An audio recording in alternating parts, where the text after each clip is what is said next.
সমস্যা কাউন্সিল ইউনিয়নৰ সকলো সদস্যবৃন্দলৈ আন্তৰিক শুভেচ্ছা।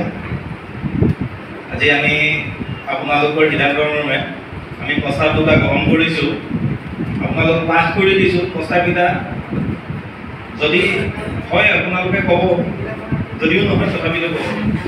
আমি আংশিকভাৱে বনাইছোঁহে। আজি সভাই প্ৰস্তাৱ গ্ৰহণ কৰা হওক যে শক্তি বিভাগৰ অস্থায়ী কৰ্মচাৰীৰ ভৱিষ্যতৰ প্ৰতি লক্ষ্য ৰাখি আগষ্ট মাহৰ 8 আগষ্ট বুলি কোৱা হৈছে, এইটো 8 আগষ্ট তাৰিখে নিজৰ নিজৰ চক্ৰৰ কাৰ্যালয়ৰ সন্মুখত 11 দফীয়া দাবীৰ সফল ৰূপায়ণৰ বাবে 2 ঘণ্টীয়া ধৰ্মঘট কাৰ্যসূচী ৰূপায়ণ কৰা হওক বুলি প্ৰস্তাৱ গ্ৰহণ কৰা হ'ব।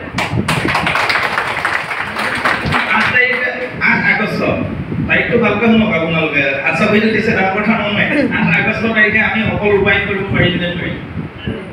প্ৰথম কথা সেইটো নিজৰ নিজৰ চাৰ্কুল। 2 নম্বৰ কাৰ্যসূচীটো এইটো, আজি সভাই প্ৰস্তাৱ গ্ৰহণ কৰা হওক যে চক্ৰ সমিতিৰ 2 ঘণ্টীয়া আন্দোলন কাৰ্যসূচী বিভাগে গুৰুত্ব প্ৰদান নকৰিলে অহা ইংৰাজী তাৰিখটো দিয়া নাই, কিন্তু মই আপোনালোকে সিদ্ধান্ত কৰি দিব। বিজুলী ভৱনৰ সন্মুখত 3 ঘণ্টীয়া কাৰ্যসূচী ল'বলৈ সিদ্ধান্ত গ্ৰহণ কৰা হওক।